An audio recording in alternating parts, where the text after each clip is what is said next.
no matter where you are, where you come from.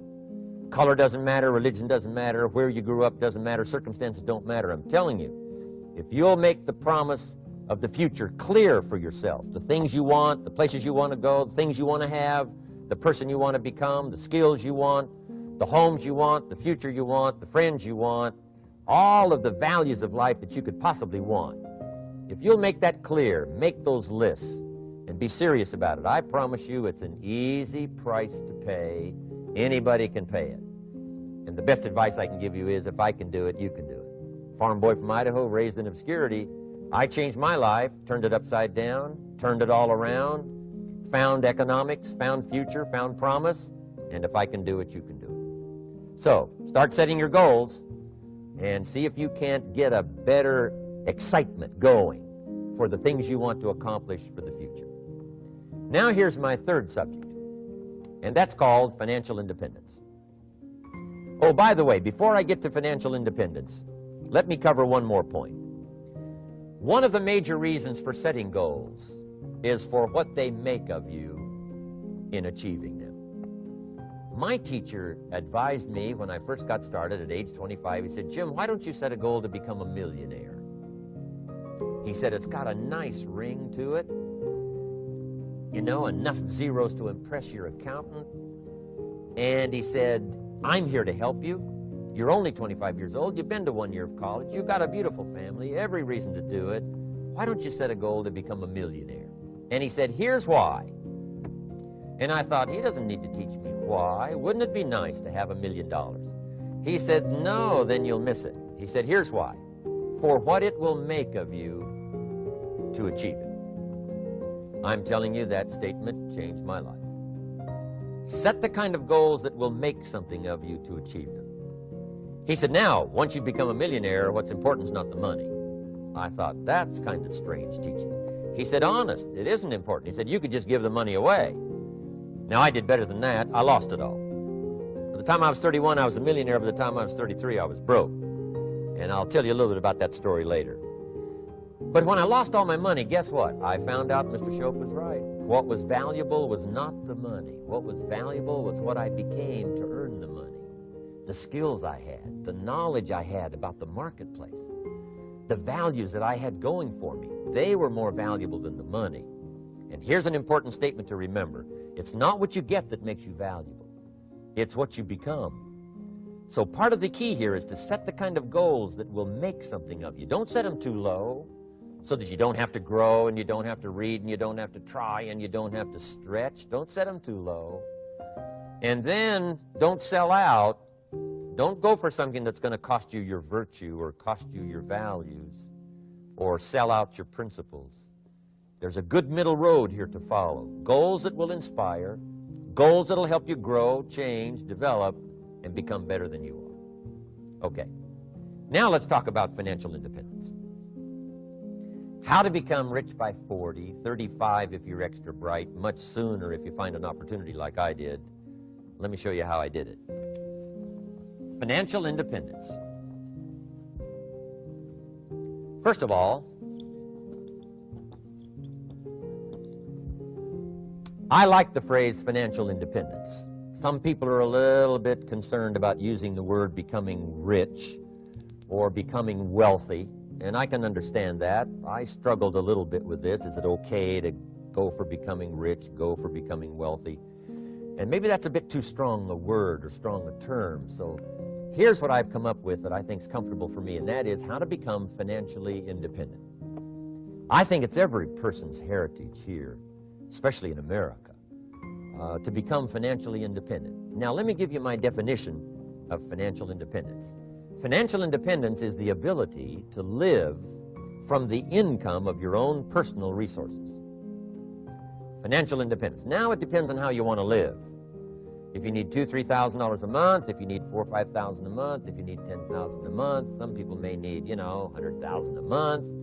But whatever you would need to live, and you could earn that living from the income of your own personal resources, that's what I call financial freedom, financial independence. And let me show you how to acquire it. If you start at age 15, Between ages 15 and 35 is 20 years. And in my personal opinion, based on my own studies and my own experience, 20 years, in my opinion, is enough time to become financially independent.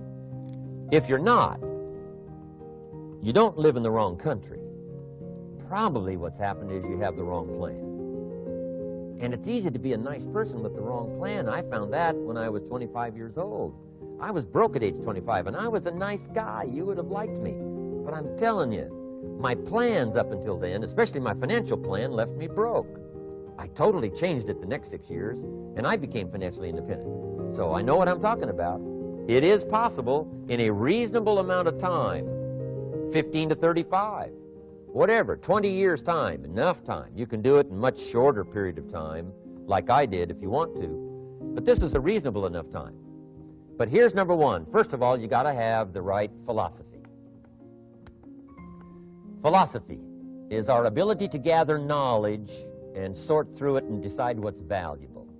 To develop a philosophy about life, a philosophy about our health, a philosophy about our family relationships, a philosophy about economics. And if you develop the right philosophy, that's what helps to set this sail so that in 6 years it takes you where you want to go instead of winding up like I did that first 6 years of my economics, broke, no money, empty bank account. The right philosophy. Now let me give you a couple of philosophies to consider. Here's the first one. It's called the philosophy of the poor. And here it is.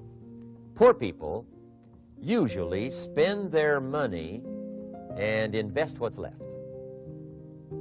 That's the philosophy of the poor.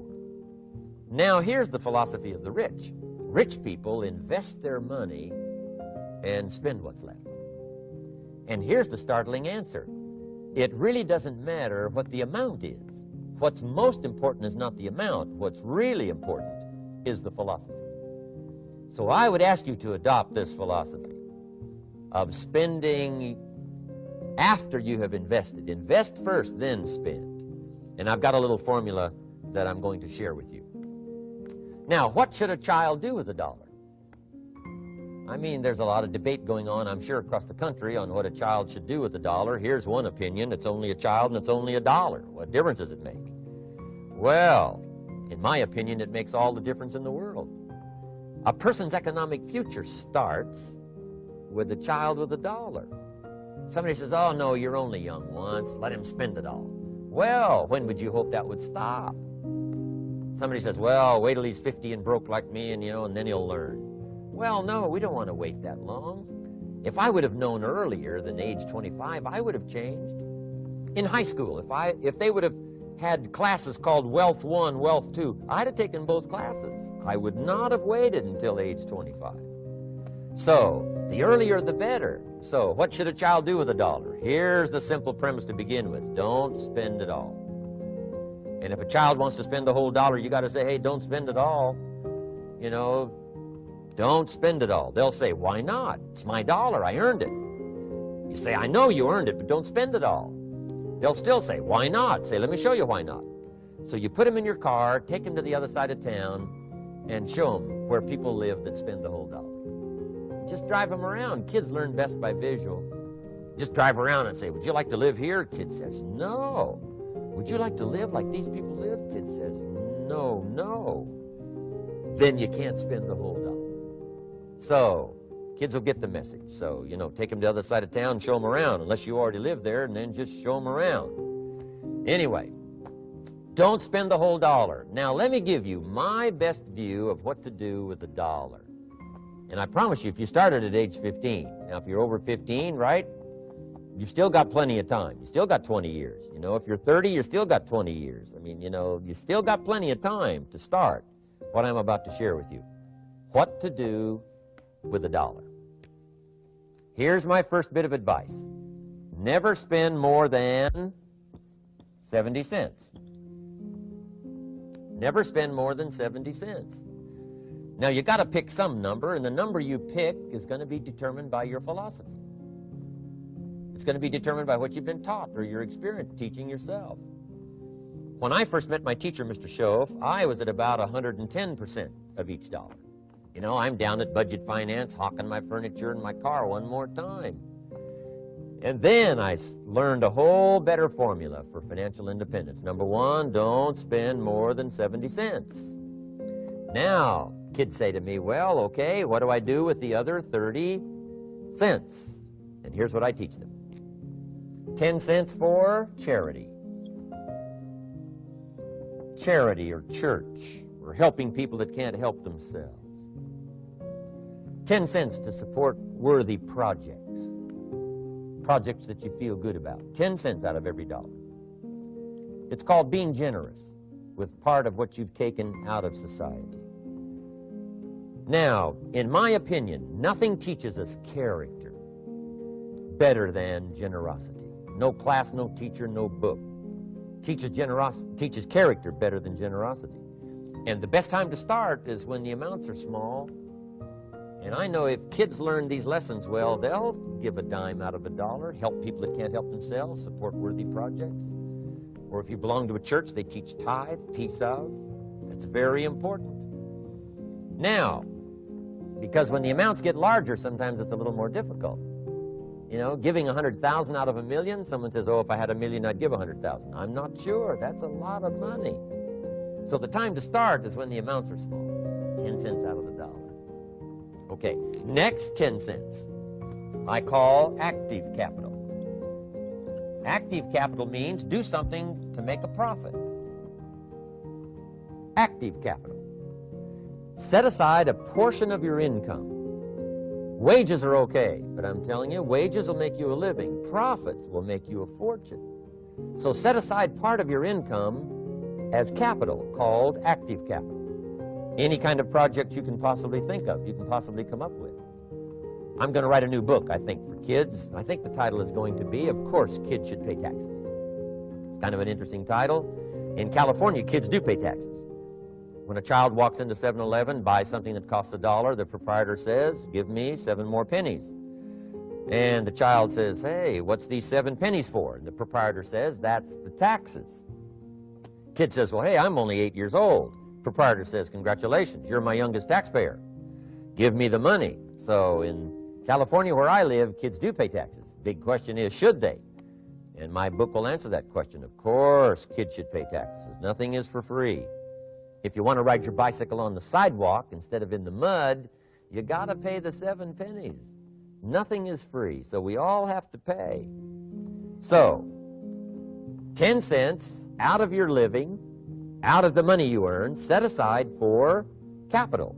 Capital to try your best to show a profit. And in my book's going to be all kinds of ways kids can make money, right? 2 bicycles, one to ride and one to rent. I mean, you know, it doesn't take long to figure out some enterprise that'll start making a profit. Then you must jot this down if you're taking notes. Profits are better than wages. 1, you can't usually start wages until you're about 16, 15, 16. But you can make a profit long before you're eligible to start earning wages. And then there's no limit to profits. And they can double and triple and quadruple. You know, there's no limit. It's incredible how fast profits can grow. So profits are better than wages. Wages make you a living. Profits make you a fortune. Now, the third 10 cents is vitally important. I call it passive capital. Capital you let somebody else use. A financial institution, stocks and bonds, mutual funds, whatever. Let someone else use it. You furnish the money. They use it to make a profit, but they pay you for the use of it, called interest. And here's one of the things that'll make you financially independent fairly quickly, and that's called compound interest. And this is how you get it. Letting someone else use a portion of your money, your substance. They show the profit, they pay you interest. And this passive capital, I'm telling you, over a sustained period of time, if you'll develop this little 10, 10, 10, and 70, especially starting at age 15, I'm telling you, by the time you're 35, you will be financially independent. You'll have the ability to live from the income of your own resources. And then one more point on passive capital. There's a Bible philosophy. I'm an amateur on the Bible. But there's a Bible philosophy that teaches the borrower is servant to the lender.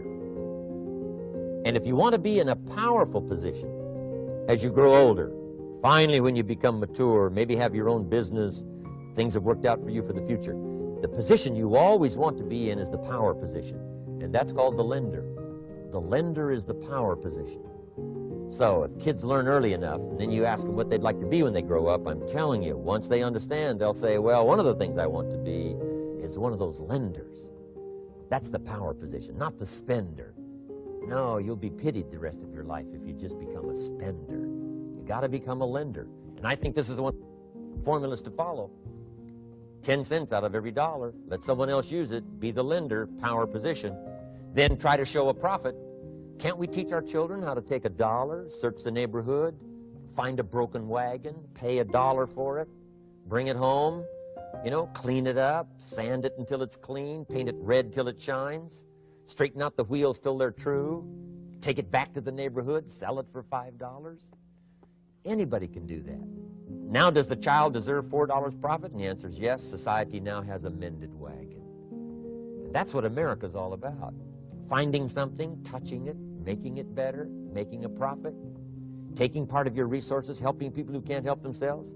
Let someone else use it to make a profit. Some projects require more capital than one person has. Exciting. And then let them pay you for the use of it. America's had this philosophy now all these years. Communism has taught all these years capital belongs in the hands of the state, not in the hands of the people. We've been teaching all these years capital belongs in the hands of the people, not in the hands of the state.